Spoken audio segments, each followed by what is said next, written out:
Good morning, ladies and gentlemen, and welcome to the Coffee with Craig show. We'll be talking about commercial real estate in Central and Eastern Europe. So good morning, ladies and gentlemen, and welcome to the Coffee with Craig show. We're here with this special edition with Hubert Abt from WeWork Office Services, Flex Office Services in Central Eastern Europe. Hubert, I wanted to do this special edition on the office market just as WeWork has now filed Chapter 11 in the U.S.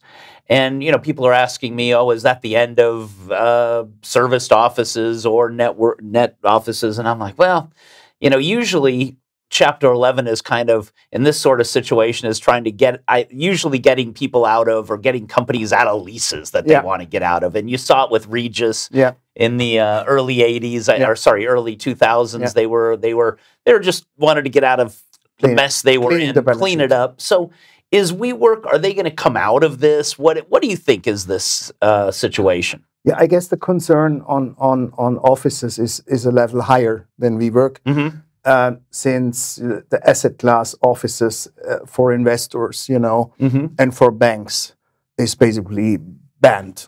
Right.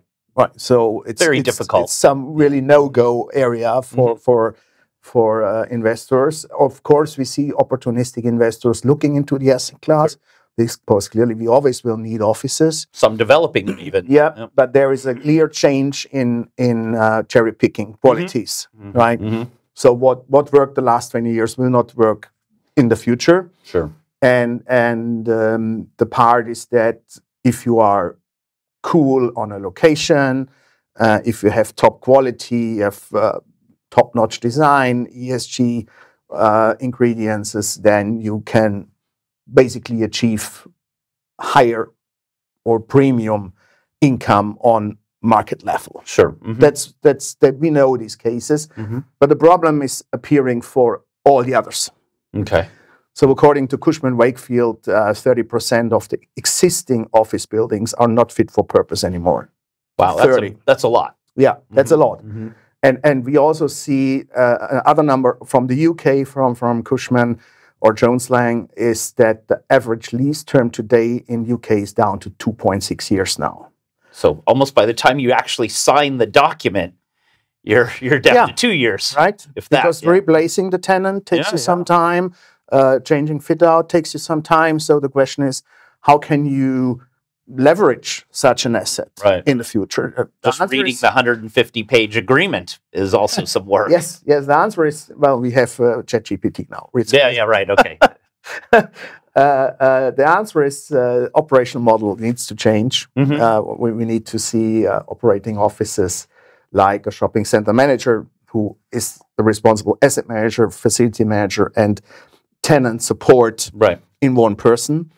And also the profits in a shopping center always comes from the small tenants, not from the anchor or the footfall tenants, right? So they are used to that, and this is a shift, the paradigm, to go for operational excellence in the office class. Now, to coming back to WeWork, which is a flex operator, that's a little bit of, is it the company as such, or is it the category as such? We discussed that is the GRI, Future of Office Board, in April, May already. And the answer in this particular case, it's the company. I did some math. It's 800 location, something like that, worldwide. They operate. Average location is 5,500 square meter. So we're talking about 4.5 million square meter in operation. Yeah, that's a lot. I guess that was a little bit more before, but this is the average. And until today, they funded $22 billion US. Okay. To make the math, they burned €5,000 per each square meter of operation in 10 years. Right. Okay. So it's hard to keep rolling at that rate. It's the company, okay? It's not the category. But they're so big, they're pulling the category up when things are going well, and they're pulling the category maybe a bit down. I'm sure if you talk to investors, they're like, ugh, but what happened here, yeah? Yeah, well... I mean, I imagine, yeah? You could say in the post perspective, we saw it coming, but, you know, it's not fair, right? It was a different approach they had. They pretended to be a tech company. SoftBank was falling for it.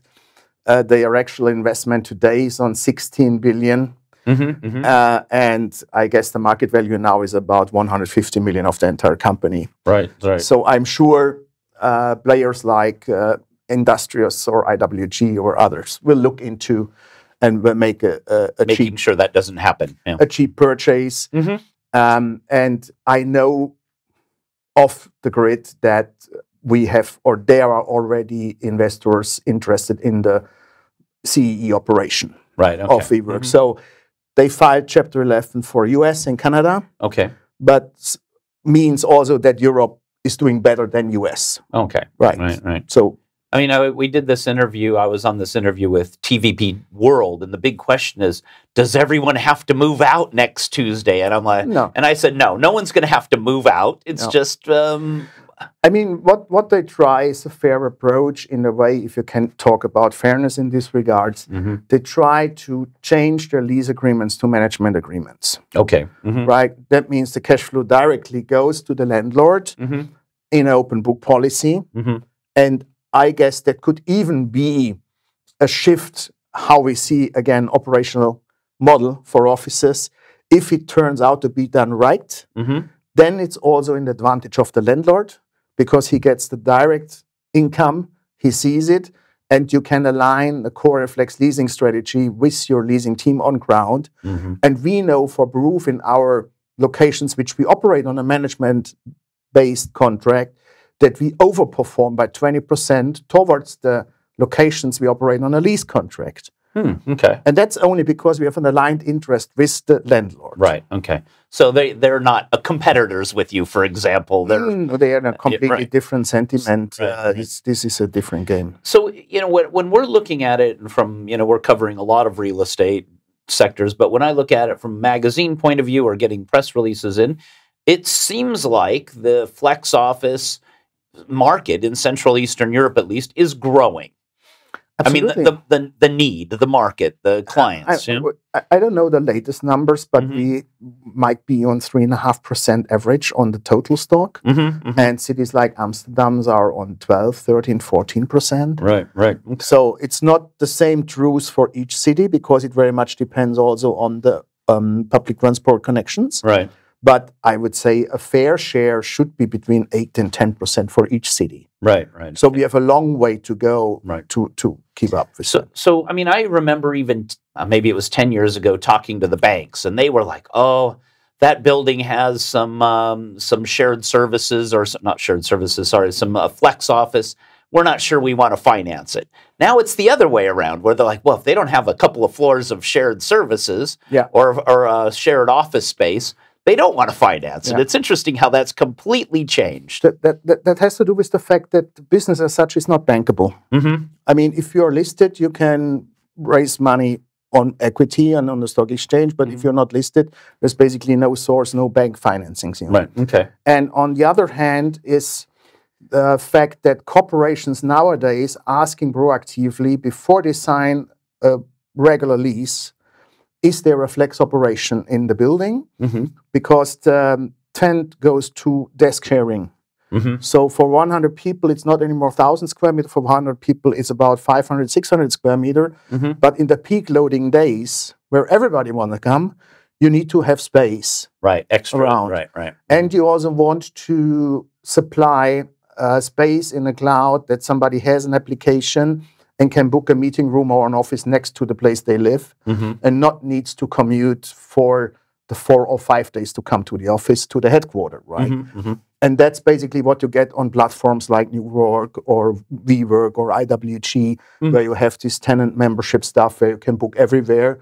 And there are also applications, they're covering all. Right. They cover all the operators, and you can use that, So the market's growing, but is it just that is there more and more operators coming on board? Is that sort of kind of expanding, mushrooming out, where everybody's becoming an expert operator all of a sudden, or is it really more narrowing? No. I mean, I at least I don't see new operators on the horizon, because, as I said, there is no financing office. We are basically in the same asset class, even so we have nothing to do with the asset as such. Right. So there is no financing. Of course, the one or the other financial investor will go for an opportunity like this WeWork CE business or whatever. Right. But on the other hand, it's more a consolidation still. Okay. And it's also the fact that a lot of landlords taking up their own operation as an incubator or as a swing space or whatever. Mm-hmm. This is what we see. Like self-managing a little bit. Self-managing, and we are certain after a period of time they will come to us and ask to take it over because it's not so easy as it looks on the first place. Operational management of that sounds very difficult. So when you're, we have a lot of, probably most office owners, or at least of these portfolios watching our show. So if they've got off, I think some of them have something. Probably none of them are that happy with it. Either it's a lot of hassle, or I don't know, maybe some are happy. I mean, you do see some are trying to make it work and kind of coming up with their own brands. But what sort of advice, or how can you help them if they've got a floor or even an empty floor where they're like, oh gosh, they probably think, oh yeah, let's make that flex. But what does it take to make it really work? I guess the main interest of every office owner today is increasing footfall, mm-hmm. bringing more people in the office, right? Mm-hmm. Be it in the already leased space or being on empty space. Sure. Mm-hmm. So it's all about increasing footfall. We just launching a platform for landlords where we cover the design, our playbook, which we designed for franchise, for everything. Be open source for every landlord. They get all the knowledge, mm-hmm. and they can use our employees. They can use their own employees, mm-hmm. just to give them the know-how and basically the booking platform with all the ERP systems which you need to have in place, mm-hmm. to manage the space, the bookings and everything, to run a flex operation. Right. So a little bit like the hotels are doing, right? Let's sign up with Interconti or Hilton because they want the booking. Yeah, you can run it on your own brand. You can use our brand. It's really simplified platform, only to getting more of these locations into management, into mm-hmm. work, and keep the confidence on the landlord, right? Based on the experience of the last years, mm-hmm. right? Mm-hmm. Or WeWorks, that they are in control still of the mm-hmm. business. I guess that's the thing. What we will see. I mean, we launch it, we will see what's the response, but I'm pretty sure that that's a feasible solution. Right. So you don't see a domino effect of this month it's WeWork, next month it's IWG, somebody else, next month it's company, not category. Yeah? I mean, yes, I can speak for New Work. We burned about 200 euros a square meter overall. That 4 years of lockdowns and mm-hmm. uncertainty, mm-hmm. compared to 5,000, that's a little bit less. And I guess it's true for the other operators as well. That means the ones who didn't make it are already out of business. Right. And the ones who are still in business, making up their mind. And of course, there are also some consolidations. Right. So they're teaming up together. No, I'm definitely super positive on it. As I said, it very much depends on the location and the quality of the building. Right. Yeah.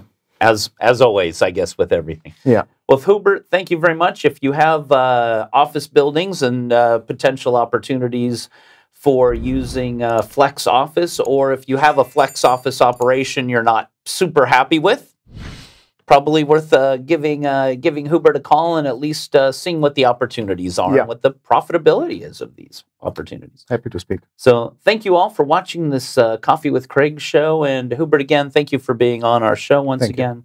And we will see you next time with the CRE news for Central Eastern Europe. Click here to subscribe to the Coffee with Craig show, and don't forget to share it with your friends.